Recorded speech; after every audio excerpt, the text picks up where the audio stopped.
안녕하십니까. 미당당 영성훈련원 여러분, 오늘은 17번째 시간입니다. 오늘은 이념보다 더 중요한 것은 생명입니다 라는 말씀을 가지고 같이 은혜를 나누고자 합니다. 제가 먼저 본문 한번 읽어보도록 하겠습니다. 유다의 요시야 왕의 아들 여호야김 넷째 해에 네리야의 아들 바룩이 에레미야가 불러주는 대로 이 모든 말을 책에 기록하니라. 그때 선지자 에레미야가 그에게 말하여 이르되, 바루가 이스라엘 하나님 여호와께서 내게 이같이 말씀하셨느니라.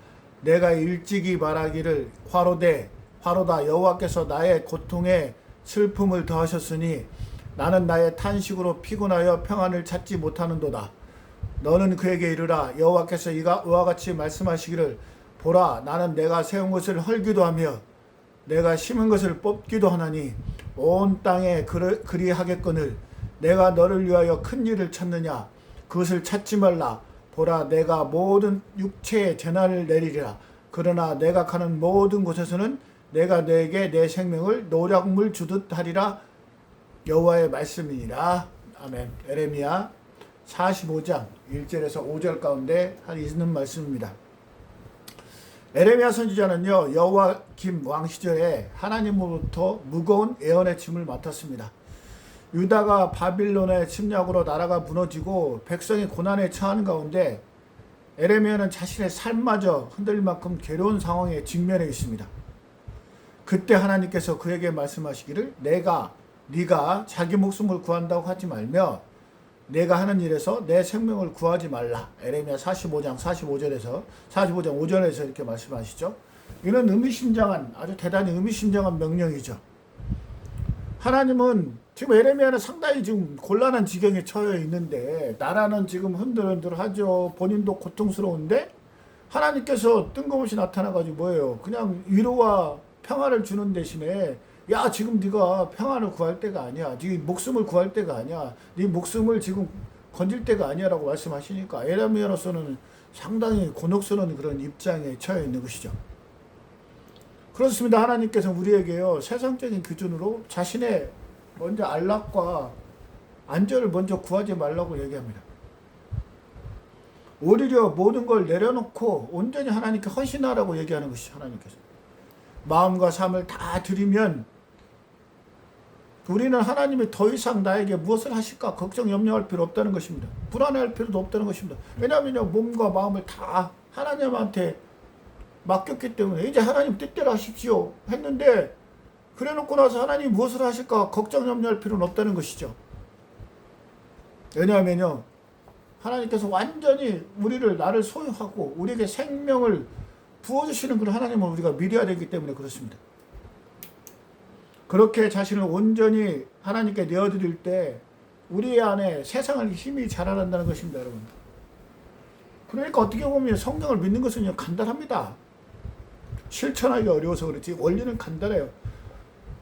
우리가 우리 스스로 무엇을 하려고 하는 순간부터 우리의 존재에 대한 불안감과 그 다음에 자기 방어 기제가 우리가 늘 있지 않습니까? 그렇죠. 그런데 그걸 기대어서는 하나님의 뜻을 온전히 이룰 수 없다는 겁니다. 그래서 우리를 온전히 내어놔야 한다는 거 뭐냐면, 내 자기 방어기제, 내 스스로를 무엇인가를 방어하려는 방어기제를 내려놓고 온전히 하나님한테 내어 맡길 때, 그때 하나님께서 내 안에 역사에서 임해가지고 그 모든 것들이 이루어지기 때문에요.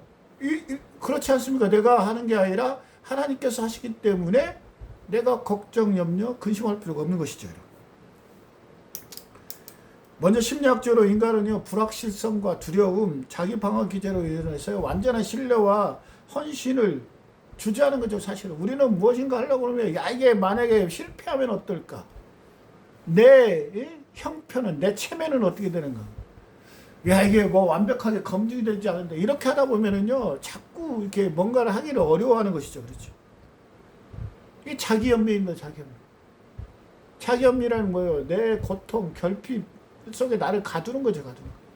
인간이 어떻게 완전할 수 있습니까? 여러분, 인간은 완전하지 않습니다. 늘 다 불완전하죠. 근데 거기다 내 자신을 내어 맡기면, 불완전한 자신 속에 내 자신을 맡기는 것도 더 불안해지는 것이에요. 결국 내 자신을 믿지를 못하기 때문에.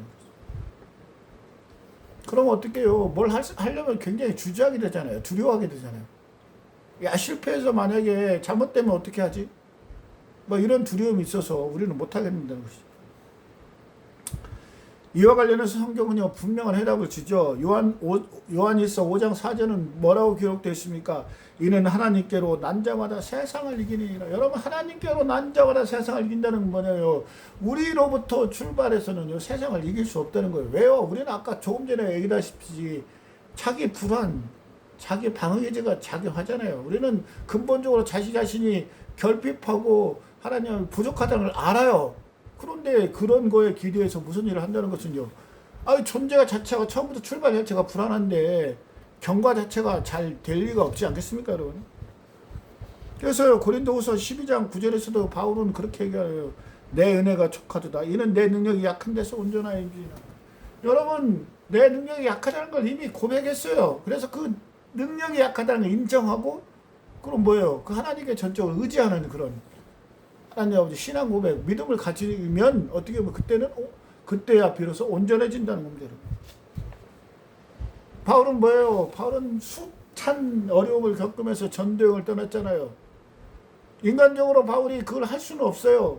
그래서 다전을 다 내려놓고 전적으로 하나님한테 의존했더니 바울이 그 위대한 그런 전도적 사명을 이루었잖아요. 그래서 바울 때문에 지금 어떻게 보면 우리가 이런 복음을 우리가 접하게 된 것이죠, 사실은요. 바울이 유럽으로 복음을 전했고, 유럽에서 다시 미국으로 건너고, 미국에서 다시 우리나라로 건너오는 그런 역사를 이루어지지 않았습니까, 여러분? 큰 역사적 틀에서는 그렇다는 겁니다.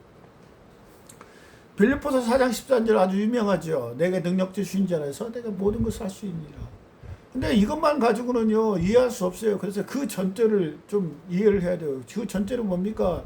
빌립보서 4장 11절과 12절이 있어요. 어떻게 기록되어 있습니까? 내가 궁핍함으로 말하는 것이 아니라 어떤 형편이든지 나는 자족하기를 배웠노니 나는 비천에 처할 줄도 알고 풍부에 처할 줄도 알아. 모든 일 곧 배부름과 배고픔과 풍부와 궁핍에 처할 줄 아는 일체의 비결을 배우니라. 여러분, 이게 무슨 말이냐면요. 나는 아주 부유해 보기도 했고요. 아주 빈곤해 보이기도 했는데요. 그런 형편 가운데 뭘 느꼈다는 거예요? 내가 부할 때나 빈곤할 때나 하나님의 은혜가 있기 때문에 그 하나님의 능력으로 내가 여기까지 건너왔기 때문에요. 결국 바울은 그렇게 하는 거예요. 내게 능력 주시는 자라서 모든 걸 할 수 있답니다. 왜냐하면 자기 스스로 무엇인가를 할 수는 없었지만 하나님이 능력을 주셨기 때문에 그 모든 일을 할 수 있다고 이렇게 고백하는 겁니다, 여러분. 우리도 마찬가지죠. 우리도 부족하고 연약하잖아요. 우리가 아무리 부자면 얼마나 부자겠습니까, 여러분. 유명한 말 있잖아요. 록펠러가 기자들이 물어보잖아요. 록펠러님, 재산이 얼마나 있으면 풍족하겠습니까? 록펠러가 니들 뭐 조금만 더. 여러분, 그런 거예요. 우리에게는 만족함이 없어요. 그래서 내게 능력 주시는 자라는 거 하나님의 능력, 주님의 능력으로 가지고 우리가 완전해질 수 있다는 겁니다, 여러분. 교회사를 보면요, 오히려 박해가 심할수록요, 신앙에 대한 결속력이 어마어마하게 넓었고요, 더 전도 속도가 빨랐어요, 여러분. 로마 제국의 박해 시기에 수많은 순교자들이 있었잖아요. 그들이 결코 죽음을 두려워하지 않았어요. 왜 그랬을까요? 하나님의 능력 때문에 그런 거예요, 여러분. 하나님이 자기를 끝까지 책임지실 것이라는 그런 믿음을 가졌기 때문에요. 결코 사자굴에 던져져도 결코 두렵지 않았어요, 여러분. 인간적인 두려움을 넘어선 거죠. 자유함이 있었던 거예요, 여러분. 여러분, 두려움을 벗어나면 자유함이 있어요, 자유함. 두려움 때문에 모든 자유가 사라지는 거예요, 여러분. 마르틴 루터, 윌리엄 탄들, 마르틴 루터는 너무나 잘 아시잖아요. 오늘은요, 윌리엄 탄들 얘기를 좀 해볼게요, 윌리엄 탄들. 당시 영국과 유럽에서는 뭐예요? 카톨릭 교회 권위가 아주 팽팽하던 때였던 것이죠. 중세 시대는 카톨릭 권위가 모든 걸 지배했던 그런 시대 아닙니까, 여러분? 그래서요, 그때 당시에는요, 일반인들은 성경 접하지도 못했어요. 그냥 뭡니까, 그 중세 수도 사제들이요, 잠깐 예배 시간에 읽어주는 라틴어 몇 마디 가지고 그것도 교재가 없는 상태에서 전해주는 말 갖고 사실 예배를 드렸다는 겁니다, 여러분.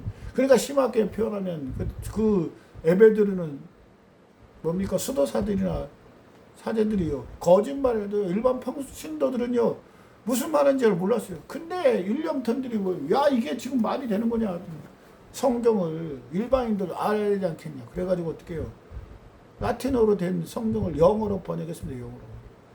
카톨릭 교회에서 환영했겠어요. 난리가 났죠. 결국에는 난리가 나서 어떻게 했어요, 극심한 반발. 왜요?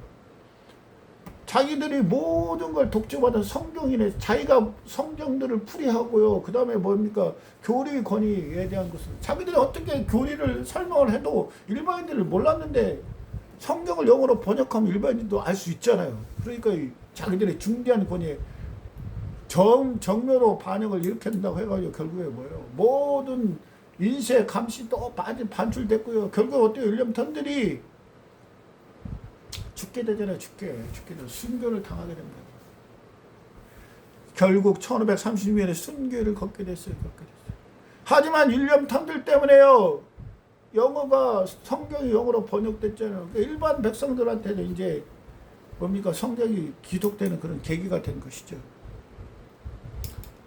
그의 죽음이요 결코 헛되지 않은 것이죠. 결국 그렇죠. 그게 감당한 고난과 희생은요 이 영어권 기독교인들의 신앙과 성경에 결정적인 영향을 미쳤어요.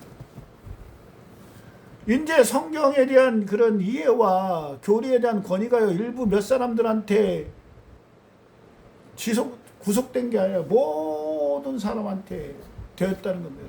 솔라 스크립트라, 오직 성경으로 자자는 겁니다. 여러분, 사제나 수도사들이 어떤 해석을 붙일 게 아니라 이제 성경대로 솔라 스크립트라. 그래서 마틴 루터의 종교계 구도 솔라 스크립트라가 나오게 된 겁니다. 일념튼들의 영향이죠. 그가 영어로 번역했기 때문에 야 이제 성경을 우리도 일반인들도 볼 수 있다. 콜럼버스도 마찬가지죠. 콜럼버스도 물론 자기 경제적 이익으로 신대륙을 발견했다고 하지만요, 그 당시에요 대서양으로 가는 것은요 아주 위험천만한 일이었습니다. 지중해가 세상의 끝이라고 생각했어요. 그런데 어떻게 해요? 세상 끝을 넘어서서 대서양으로 지리상에 발견한 사람들이 바로 위대한 이런 성각자들 아닙니까, 여러분? 그때는요 지구가 네모나게 돼 있어요. 떨어져 죽는다고 그랬어요. 근데 지구로 가서 가면 콜럼버스가 가고자 했던 것은요 사실 인도였습니다. 인도에요 황금하고 유황이 아주 풍부하다고 소문이 나가지고요 거기 가면은 이제 유라 천금을 노릴 수 있다. 요즘 말로 그런 거죠. 그래서 뭡니까 왕실의 재정 후원을 받아가지고 배를 띄어서 이제 가서 황금하고 유황을 가져와서 팔면은 뭐 어마어마한 돈이 번다 이렇게 했는데요. 결국에는 뭡니까 지금의 이제 아메리칸 대륙에 가서 멈춘 거죠. 사실은 죽을 때까지 콜럼버스는 뭐 인도라고 생각했다고 합니다, 여러분. 어쨌든요. 그래서 뭐 거기서 이제 금하고 이렇게 해가지고 결국에는 뭐 재정 충당을 했다는 건데요. 어쨌든 기존의 관습과 이런 것들을 타파하고 뭔가 개혁하는 사람들이 있기 때문에 세상은 계속 발전한다는 겁니다, 여러분. 그들이라고 두려움이 없었겠어요? 저항이 없었겠어요? 미친놈 소리 엄청 들었겠죠. 그럼에도 불구하고요 자기들 시간에 확신이 있는 거죠. 이것은 반드시 해야 된다는 확신이 있었습니다. 어떻게 보면요 평범한 사람들에 의해서 세상이 이루어지는 게 아니라 좀 저속한 표현으로 또라이들에 의해서 세상은 바꿔지는 거라고 이렇게 볼 수 있습니다. 결국 뭐예요? 이게 인간적인 두려움을 넘어서는 거예요. 우리 신앙적으로 표현하면요 하나님께 전적으로 내어드리는 겁니다. 나의 생명까지도 하나님께 내어드리고 나는 가겠다는 거잖아요. 가겠다. 두려움과 불신 그런 걸 넘어선다는 겁니다, 여러분. 두려움과 불신은요 인간적인 영역에서는 도저히 이루어질 수가 없습니다. 그건 하나님께서 우리한테 주어지는 능력이 있기 때문에 그걸 할 수가 있다고 보시면 됩니다. 여러분, 우리가요 사실은 성령이나 하나님의 명령을 의식적으로 거부하는 이유는 뭡니까? 우리 자신의 이익이 혹시 해가 될까 봐요. 내가 지금 누리고 있는 뭡니까 편안이나 이런 안녕이 혹시 해칠까 봐서 두려워서 못하는 거 아닙니까, 여러분? 우리는 늘상 하나님을 믿는다고 얘기는 하지만은요, 혹시 그 하나님을 믿으면 지금 내가 잘 먹고 잘 살고 있는데요, 혹시 그런 것이 깨치지 않을까? 적당한 선에서 그냥 내 평안과 안녕이 해치지 않은 선에서 하나님을 믿으려고 하기 때문에요. 어떻게 보면 지금 이 시대가요, 성령이 더 활동하지 못하는 그런 시대가 될 수도 있어요, 여러분. 왜냐하면 인간적 이성으로도 얼마든지 무엇인가를 예측하고 가능할 수 있기 때문에요. 굳이 옛날처럼 막 불러 안 해도요, 된다는 겁니다, 여러분. 그렇기 때문에요, 또 오히려 거꾸로 역설적으로 완전한 변혁도 안 일어나는 겁니다. 계속 그냥 세상의 문제투성인데요, 누구 하나 고치려고 안 해요. 왜요? 그냥 뭐 내 안녕과 평안에 크게 지장이 없으니까요. 그냥 뭐 옆에서 누가 그냥 뭐 배고파 죽어도요, 쳐다보지 않는 겁니다. 그게 바로 오늘날 우리 기독교가 힘이 없어지는 이유가 바로 기후 이유가 아닐까, 그런 생각이 듭니다.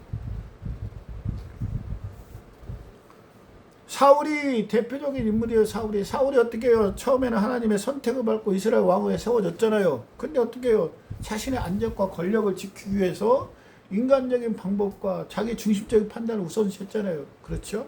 그게 어디에 나와요? 사무엘상 15장에 잘 나와 있습니다. 뭐라고 되어 있습니까? 사무엘상 15장 3절. 사울이 아말렉을 칠 때 모든 소유를 남기고 다 진멸하라고 그랬어요. 그런데 자, 사무엘상 15장 3절 보겠습니다. 지금은 가서 아말렉을 쳐서 그들의 모든 소유를 남기지 말고 진멸하되 남녀와 소와 젖먹이는 아이와 우양과 낙타와 나귀를 죽이려 하셨다니. 여러분, 다 진멸하라고 했어요. 그렇게 해서 하나님의 도우심으로 아말렉을 무찔렀잖아요. 아말렉 왕 아각까지 사로잡았어요. 그런데 어떻게 해요? 사울은 뜻밖의 행동을 하죠. 사무엘상 15장 9절에 나와 있습니다. 사울과 백성이 아각과 그의 양과 소의 가장 좋은 것 또는 기름진 것과 어린 양과 모든 좋은 것을 남기고 진멸하기를 즐겨 아니하고 가치 없고 하찮은 것은 진멸하라. 귀한 것은 남겨놓고요, 가치 없고 하찮은 것은 진멸하라. 하나님께서는 그렇게 얘기 안 하셨잖아요. 모든 것을 진멸하라고 했는데 사울이 인간적인 판단하고요, 뭐요, 자기 중심적인 판단으로 아유 뭐 좋은 것을 굳이 없앨 필요 뭐 있겠어 하면서 남겨놓은 겁니다, 여러분. 그래서 어떻게 됐습니까? 결론적으로요, 사울은 이제 권좌에서 물러나잖아요. 이제 그래서 다시 다윗이 세워지는 거죠. 그러면 사울의 심리적인 거에는 뭐가 있었을까요? 한번 생각해 보기로 하겠습니다, 여러분. 첫째, 권력과 자존감의 갈등입니다, 여러분. 사울은요, 왕으로서 인정받는 욕구가 있었어요. 그렇죠. 인간적 연민 사이에 갈등하는 거예요, 여러분. 아말렉을 살려준 것은요, 자기의 어떤 권위를 과시하기, 야, 내가 너를 살려줄 수 있는 그런 능력이 있어. 그런 과시를 한 거잖아요. 그 다음에 뭐예요? 인간적인 계산, 전리품, 저 좋은 걸 왜 버릴까?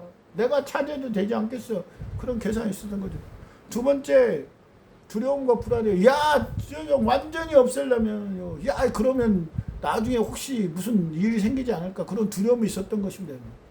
무엇인가를 멸망시킨다는 것은요, 그냥 간단한 일이 아니잖아요. 굉장한 확고부동한 그런 결단력이 있어야 됩니다, 여러분. 친구 하나 떨쳐내는 것도 쉽지 않은 일인데 이 앞에 있는 모든 사람을 죽인다, 쉽지 않겠죠, 여러분. 그래서 두려움과 불안을 느꼈죠. 그 다음에 도덕적 껄끄러움과 자기함. 야, 굳이 다 죽일 필요 있겠어? 자기 양심 그냥 살려둬도 되잖아. 어차피 아말렉을 무찔렀는데. 그런 자기 연민이 있었을 겁니다, 여러분. 그래서 결국 뭐예요? 사울은 명령을 갖다가 부분 충실, 완전 충실이나 부분 충실로 포장을 하게 됩니다. 이게 뭡니까? 자기 합리화죠, 합리화. 자기 연민입니다. 자기 방어계제가 발동한 거죠, 발동한 거. 하나님은요, 아말렉 완전히 멸망을 하셨어요. 그래서 사울이 멸망하지 않았기 때문에 또 그 아말렉 족속들이 살아서요, 나중에 어떻게 돼요? 에스더까지 나옵니다. 에스더의 계속 이어져요, 아말렉은요, 평생 이스라엘에 대적했기 때문에 하나님이 완전히 멸망하라고 해서 이 족속은 어차피 대적하는 족속이기 때문에요, 결코 살려줘서 않는다고 하나님이 판단하셨는데 사울이 그르쳐가지고 계속 아말렉 계속 남아있는 거예요.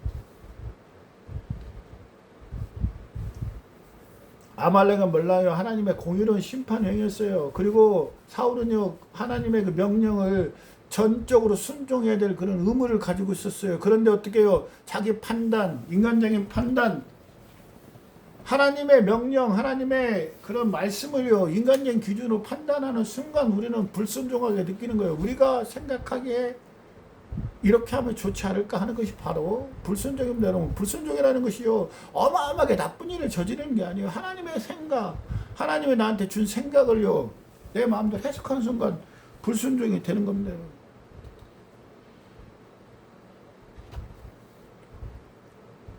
우리가 이제 사울의 행동에서 생각해 봐야 될 건 뭐냐면요, 우리가 겸손하고 자기 부인을 해야 된다는 거예요. 하나님의 말씀을 하면요, 겸손하게 받아들이고요, 내 생각을 비워야 돼요. 그래야 하나님 명령을 온전히 수행할 수 있다는 겁니다. 하나님도요, 우리가 인간적으로 불안한 심리를 갖고 있다는 걸 다 알고 계세요. 그럼에도 불구하고 말씀하시는 겁니다. 그러면 하나님께서 우리한테 얘기하실 때는 우리는 어떻게 해요? 우리 불안전하고 그 다음에 부족한 그런 것들을 솔직히 인정하고 하나님한테 전적으로 맡겨야 되는데요, 우리는 그런 것을 알고 있으면서도 불구하고 그 불안한 그런 바탕에서 하나님의 명령을 자꾸 우리 마음대로 해석하려다 보니까 어떻게 됩니까? 하나님의 명령이 제대로 수행이 안 되는 것이죠. 결국 그렇게 되면 뭐예요? 하나님이 우리하고 함께 해야 우리가 편안하고 뭔가 세상을 이기는 그런 힘이 될 텐데, 그렇지 않고요, 부분적으로 충실하니까요, 이건 하나님의 능력을 받는 것도 아니고 내 능력도 받지도 않으니까요, 오히려 더 혼란스럽고요, 오히려 일이 잘 안 되는 경우가 많이 있습니다. 여러분. 그러니까 어떻게 해요? 우리는 하나님의 이성적인 시대일망정은요, 하나님께 나한테 명령하시면요, 그 명령을 순종을 해야 되는 그런 생각을 갖고 있습니다. 왜요? 그게 결국 하나님이 나를 도와주시자고 한 거기 때문에요. 결국 그게 뭐예요? 내가 원하는 바가 되는 거죠, 여러분. 내 뜻대로 하면은 오히려 내 뜻대로 안 되는 거고요, 내 뜻대로 안 하면 오히려 내 뜻대로 되는 겁니다, 여러분. 왜요? 하나님께서 나를 도와주시기 때문에. 좀 역설적인 논리 같지만 그렇습니다. 근데요, 우리는 하나님을 따른다 하면서도요, 하나님 잠깐만요, 그건 아니거든요. 여기까지는 하나님 하시고 그 다음엔 제가 하겠습니다. 이러니까 이거 죽도밥도 안 되는 거 아닙니까, 여러분? 사울의 실패는요, 인간의 자기 중심성과 불순종을 나타내는 아주 대표적인 사례라고 볼 수 있죠, 여러분. 그러면 결국 하나님의 은혜도 제한됩니다. 하나님의 능력도 제한되는 거예요, 여러분. 결국 히브리서 11장 6절을 아주 이렇게 기록돼, 믿음이 없이는 하나님을 기쁘시게 하지 못하다니 하나님께서 나아간 자는 반드시 그가 계신 것과 자기를 찾는 자들에게 상 주심을 믿어야 할지나요. 우리가요, 하나님한테 불순종하는 근본적인 원인이 뭔지 아십니까? 여러분, 인정하고 싶지 않지만요, 우리는 하나님이 머릿속으로만 있다고 생각하지 실제로는 있다고 생각하지 않아요. 우리가 그거 하나님 우리한테 능력 주신다는 걸요, 우리가 관념적으로 알지만 실제적인 생활에서는 안 느껴요. 그러니까 내가 직접 무슨 걸 하려고 해요, 여러분. 말로는 하나님 모든 걸 능력 주신 하나님 사랑합니다, 고백합니다 이렇게 하지만 실제적인 생활에서는 무슨 일을 막상 하려고 하면 어떻게 돼요? 내가 하는 거예요, 내가. 그러니까 하나님의 능력이 우리한테 임할 리가 없겠죠. 전적으로 우리의 하나님을 의지하지 않잖아요. 솔직하게 얘기해서 그렇잖아요. 인정하셔야죠.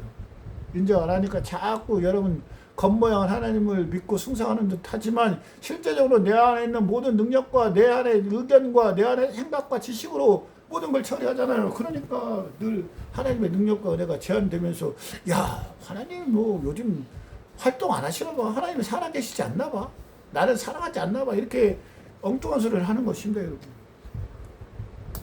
1980년대에 애플을 어떻게 했어요? 애플은요, 사실은 1976년에 스티브 잡스, 스티브 유즈니아, 로널드 웨인이라는 세 사람이에요. 조그마한 캘리포니아 차고에서 시작한 기업이었어요, 여러분. 그 다음에 초기에 애플 원 컴퓨터를 개발해요. 컴퓨터 시장에 초기에 진입했으나요, 어떻게 해요? 그 때문에 개인용 퍼스널 컴퓨터 시장이 굉장히 불안정했죠. 그리고 어떻게 해요? 애플2를 거두면서 어느 정도 성공을 거뒀지만 그렇게까지 요즘처럼 애플처럼 그렇게 잘 나가지는 않았어요. 그리고 이제 1980년대 애플은 이제 대규모 어떤 기업들과 경쟁하는 과정에서요. 그 당시에 막 이제 베끼고 막 그런 차원이었거든요. 그리고 85년에 드디어 스티브 잡스가 경영권 다투면서 쫓겨나잖아요. 그러고 나서 어떻게 해요? 급전 직하 애플은 추락하기 시작한 것입니다. 마이크로소프트, IBM이 계속 밀리는 거죠, 여러분. 컴퓨터 시장을 이제 3분의 시대에서 마이크로소프트는요, 뭡니까? 윈도우 체계라는 그런 PC, 운영체 오퍼레이팅 시스템을 개발했어요. 잘 나가고요. IBM은 원래 이제 컸으니까요. 계속 시장 점유율을 느끼면서 기업이나 공공부문의 컴퓨터를 계속 팔았어요. 근데 사실은 이제 애플이 들어갈 공간이 없었죠. 그래서 결국 어떻게 해요? 그냥 다시 스티브 잡스를 소환하잖아요. 스티브 잡스. 소환해서 다시 근본부터 처음부터 다시 시작을 합니다. 그때 나온 구호가 뭐예요? Think Different입니다. IBM의 구호가 Think였어요. 생각하자, 생각하자. 근데요, 스티브 잡스는요, 생각만 해서 안 된다고 생각해서 Think Different. 다르게 생각하자. 그래가지고 이제 뭡니까? 그때 이제 계속 혁신적인 i 시리즈로 개발되는 그런 제품이 나오잖아요. 아이맥, 아이팟, 아이폰, 아이패드. 여러분 지금도 다 듣잖아요, 이거. 그때 스티브 잡스가 복귀하면서 Think Different라는 구호를 외치면서 시작한 겁니다, 여러분. 디자인도 완전히 바꾸고 기능도 완전히 바꿨어요. 복잡 다단한 걸 다 빼버려 간단하고 아름답게 심플 앤 뷰티풀로 구호를 바꿨습니다. Think Different. 이제 복잡한 기능 필요 없다. 그리고 퍼스널 컴퓨터는 개인이 쓰기 때문에 개인 친화적인 기능으로 모든 걸 바꿨어요. 그래서 결국에는 요즘에 스마트폰까지 나오게 된 겁니다, 여러분. 옛날에는 피처폰이었잖아요. 터치 스크린 방식이 아니었잖아요. 그래서 결국에는 초기에 조금 진통이 있었지만은요, 완전히 이제 성공을 거둬서 오늘날 애플이 거대한 기업이 되지 않았습니까, 여러분? 애플이요, 처음부터 완벽하게 시작하지 않았어요. 그냥 좀 어설펐고요. 사실은 자기 기술도 많지 않았습니다, 여러분. 그래서 오직 하면 어떤, 실리콘밸리에서는 애플을, 스티브 잡스를 베끼기의 천재라고 합니다. 베끼기의 천재. 자기 기술은 없다는 거예요. 남의 걸 무조건 훔쳐와서 베끼는 거였다는 겁니다, 여러분. 그래서 카피캣이 복사라는 뜻이잖아요. 카피캣의 천재가 바로 스티브 잡스였습니다. 여러분, 물론 뭐 그것은 실리콘밸리에서 일어난 일이니까요. 우리가 굳이 관여할 필요는 없는 건데요. 카피캣이든 어쨌든 여러분 무엇인가를 돌파하기 위해서는요, Think Different를 해야 되고요. 자기의 부족함을 인정하면서 그걸 채워나가는 지속적인 노력이 필요하다는 거예요, 여러분. 스티브 잡스를 제가 다 옹호하는 건 아닙니다. 스티브 잡스의 아주 잘못된 부분도 많이 있어요. 하지만은 어떻게 해요? 우리가 완벽하지 않기 때문에 누군가에서 의지해야 된다고 생각할 때요. 우리가 누구를 의지해요? 하나님을 의지해야 되잖아요. 우리가 완벽하지 않잖아요. 여러분, 완벽하면은 굳이 우리가 하나님 필요 없잖아요. 근데 우리가 완벽하지 않아요, 여러분. 여러분 스스로 잘 아시잖아요. 1980년대요. 뭡니까? 싱크 디퍼런트는요, 대단한 혁명이었죠. 대단한 혁명이요. IBM의 싱크, 아까 얘기했잖아요. 합리적인 사고방. 합리적인 사고로만 해서는요, 더 이상 컴퓨터 시장을 지배할 수 없다고 스티브 잡스는 생각을. 그래서 싱크 디퍼런트. 이제 혁신을 해야 된다. 혁신. 뛰어넘어야 된다. 합리적인 사고를 뛰어넘어야 된다는 거예요. 새로움에 대한 전적인 신뢰가 있어요. 야, 이제 새로운 것도 아니면 이제 세상에 이제 먹혀들지 않는다는 것이었죠. 그래서 결국 어떻게 해요? 자기 이념이나 편견에 이런 가치에서 완전히 탈피해가지고요, 새로운 것, 미지의 세계로 과감히 나간 거죠. 뭐예요? 아까 윌리엄 턴들이 영어로 성경을 번역하고, 그다음에 콜럼버스가요, 대서양을, 지중해를 벗어나 대서양을 가듯이요, 스티브 잡스도 이제 새로운 세계로 과감히 간 겁니다.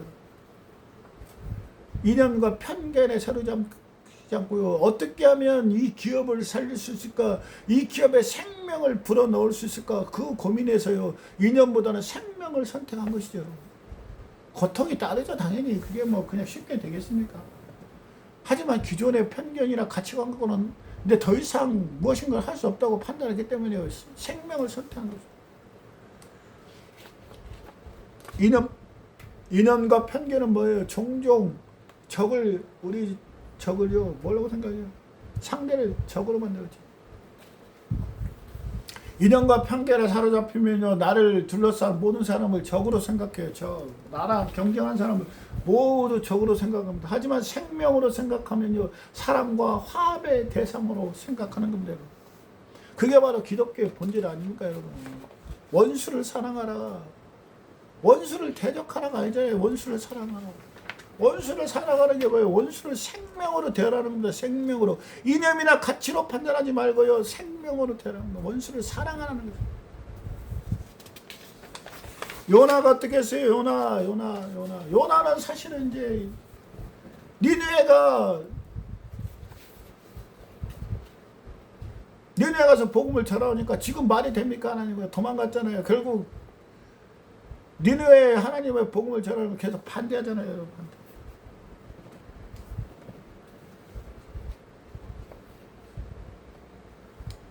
니느웨가 회개를 해버렸잖아요. 회개를요. 이게 깜짝 요나는 깜짝 놀랐어요. 설마 니느웨가 회개를 할지 몰랐는데 회개를 하니까 하나님께서 니느웨를 멸망을 시키지 못하니까 또 거기다 또 요나가 또 반발하잖아요. 무슨 뭡니까? 지금 우리 이스라엘을 대적하는 니느웨를 살려주신단 말입니까, 여러분?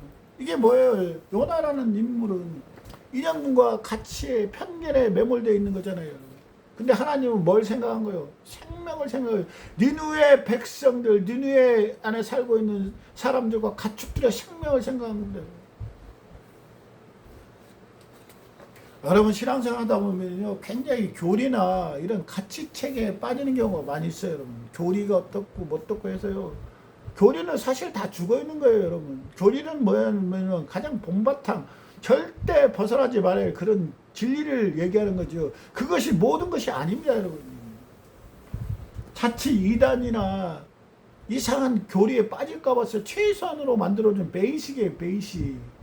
그걸 꼬로지 지키라는 얘기 아니에요. 그것을 베이스로 하고 그걸 뛰어넘어서 새로운 가치 체계를 창조하라는 겁니다, 여러분. 하나님은요, 궁극적으로 이념이나 뭡니까 편견보다는요, 생명을 더 소중하게 생각하는 분이에요. 그러니까 요나한테 가서요, 니느웨를 복음을 전하라고 한 거 아닙니까, 여러분. 지금 이스라엘을 멸망하려고 오는 그런 백성들을 향해서 생명을 전한다는 게 그게 바로 하나님의 사랑입니다, 여러분.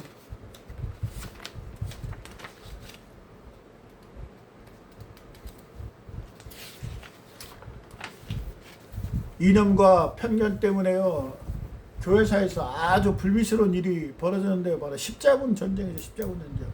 1096년부터요. 1291년까지요. 성지 예루살렘과 그 주변 지역을 이슬람 세력으로부터 탈환하기 위한 명분을 세웠어요. 사실은 명분은 좋죠. 이슬람 세력으로부터 그 지역을 탈환해야 되잖아요. 이슬람 세력에 먹힐 수는 없잖아요. 하지만 실제로는 어때요? 정치적, 경제적 이해관계가 얽히면서 어떻게 됐습니까? 기독교 신앙의 포용과 사랑과는 정면으로 배치된 일이 있어요. 아주 지독한 살육이 벌어진 게 바로 십자군 전쟁입니다. 십자군 전쟁 처음 때만 반짝 기독교 정신이 살아있었죠. 그 다음부터는 오직 정치적 경제 이해관계가 얽매여서요. 이게 지금 십자군 전쟁인지 그리스도 이름으로 하는 건지 조차도 명분조차도 부족할 정도로 이상하게 변질이 되어버렸어요. 왜 그랬을까요? 가치와 편견에 사로잡혔어요. 생명을 잃어버렸기 때문에 그렇습니다. 왜요? 이슬람 세력을 온통 적으로 간주했죠. 적으로 어떻게 필사적으로 죽여야 됐잖아요. 하지만 이스라엘 백성들도 결국 복음의 대상이고요. 하나님 통치 안에 있는 하나의 생명입니다, 사람. 그를 포용으로 사랑과로 봤다면은요, 십자군 전쟁이 이렇게 참혹하게 실패로 끝나지는 않았을 거라고 저는 보여집니다. 십자군 전쟁을 단순히 군사적 충돌로 보면 안 돼요, 여러분. 특정 이념이 신앙을 지배한 거예요, 여러분. 그래서 어떻게 인간을 적으로 규정, 폭력과 배제, 배타심. 그러니까 무조건 나랑 맞지 않으면 죽여버려야 된다는 그런 관념이 지배했기 때문에 어린아이 막 할 거 없이 남녀노소 모든 사람을 다 싹쓸이해버렸어요. 거기에 생명이 어디 있겠어요? 거기에 그리스도 사랑이 어디 있어요? 아무도 없잖아요, 여러분. 요나도 마찬가지예요. 하나님의 뜻을 분별하고 순종하기보다는 자기 뜻에 따라 하나님은 움직이려 했던 거잖아요, 여러분. 그렇죠. 요나는 하나님 명령을 받고 악한 도시 니느웨에 가서 회개하라는 명령을 선포를 받았지만 그는 사실은 진심으로 니느웨가 회개하기를 바라지 않았어요, 여러분. 자신의 편견과 갇혀가지고 어떻게 했습니까? 결국 하나님께서 이제 니느웨를 이제 뭡니까 마음을 돌려서 결국 니느웨를 구하게 되는 그런 일이 벌어졌지만은요, 여러분 하나님을 뜻을 전달한 선지자조차도요 인형과 편견에 사로잡히면은 여러분 이렇게 놀랍도록 생명을 경시하는 그런 일들이 벌어진다는 겁니다. 여러분 스티브 잡스가 1980년대에 어떻게 해요? 애플을 일으키면서 내세웠던 싱크 디퍼런트는요, 단순한 사고의 전환을 넘어서 기존 절세에 머무르지 않고 새로운 가능성에 대한 신뢰와 도전을 의미하는 겁니다, 여러분. 우리 신앙인이 그래야 돼요. 우리 신앙인들이 사실은 우리는 정말 싱크 디퍼런트해야 됩니다. 이 기존 가치에 매몰되지 않고요. 왜 원하지 막 교리에 딱 얽매이지 말고요. 아브라함이 그랬잖아요. 아브라함이 갈 바를 알지 못하고 새로운 세계로 갔잖아요. 그래서 믿음의 조상이 됐잖아요. 근데 지금은요, 갈 바를 알고 가야 돼요. 내가 어떻게 가는지 알아야 되고요. 이거 교리에 맞는지 뭔지 따져야 된다, 여러분. 그러니까 오직 하면 예수님께서 오셨을 때도요, 노예부터 가입하라고 한다고 하지 않습니까? 이게 얼마나 우스꽝스러운 일입니까? 예수님께서 복음을 만들었는데요, 이제 규칙이나 관념에 따라서 움직인다는 겁니다, 여러분. 이게 오늘날 교회가요, 화석화된 주요 이유입니다, 사람. 교리. 나를 둘러싼 모든 사람을 적으로 간주하는 것이죠, 여러분.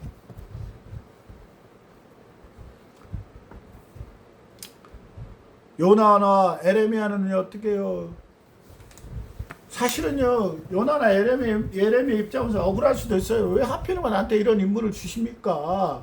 지금 에레미야도 마찬가지잖아요. 지금 적국을 지금 상대해서 지금 생명을 건지라는 게 이게 지금 사실은 요나나 에레미야한테는 맞지 않은 사명이죠. 이왕이면 좀 좋은 데 가서 뻗어나게 예수님을 전했으면 좋겠는데 그냥 원수같이 생긴 사람들한테 복음을 전하니까 요나나 에레미야나 사실은 자기 하나님에 대한 그런 거부하고 싶은 그런 불순종의 욕구가 있었어요. 그럼에도 불구하고 결국 하나님께서 그들을 통해서 하고자 하는 일들이 있었을 겁니다, 여러분. 그래서 그들한테 멸망한 거 아니에요. 그리고 그들이 적임자라고 생각했던 거예요. 그러니까 요나같이 다시도 도망을 굳이 그냥 물고기 뱃속에 넣고 다시 꺼내서 니느웨로 보내지 않습니까? 에레미야도 마찬가지입니다. 눈물 질질자면서 눈물의 선지자 하면서 이스라엘 백성들한테 하나님의 심판이 도래했다는 것을 알리지 않습니까, 여러분? 여러분이 어떻게 보면요, 사명이 생명이라는 말이 있잖아요, 여러분. 사명은 이념과 가치 판단을 넘어서야 돼요, 여러분. 마찬가지죠, 모든 거예요. 여러분은 생활 가운데요, 살면서요, 어떤 것이 더 생명을 살리는지, 여러분 팩트, 진실, 사실 좋죠. 하지만은요, 팩트를 넘어서는 게 바로 생명입니다. 어떤 것을 얘기할 때, 야, 이거 꼭 진리를 가르쳐야 돼, 진실을 꼭 밝혀야 된다, 이거보다는요, 한 번 더 생각해서 어떤 것이 사실을 밝히는 것보다 어떤 것이 더 생명을 살리는 건지, 여러분 그걸 먼저 생각한다면은, 여러분, 그래서 싱크 디퍼런트 한다면은요, 여러분 주위에 여러분 둘러싼 모든 그런 사람과 관계와 그런 일터 가운데요, 여러분 생명수가 콸콸 넘칠 것입니다, 여러분. 오늘도요, 가치나 편견이나 이념보다요, 생명을 선택하여서요, 여러분 오늘 하루도 하나님이 주신 지혜와 능력으로요, 미치도록 당당하게 사시길 바랍니다. 샬롬, 고맙습니다.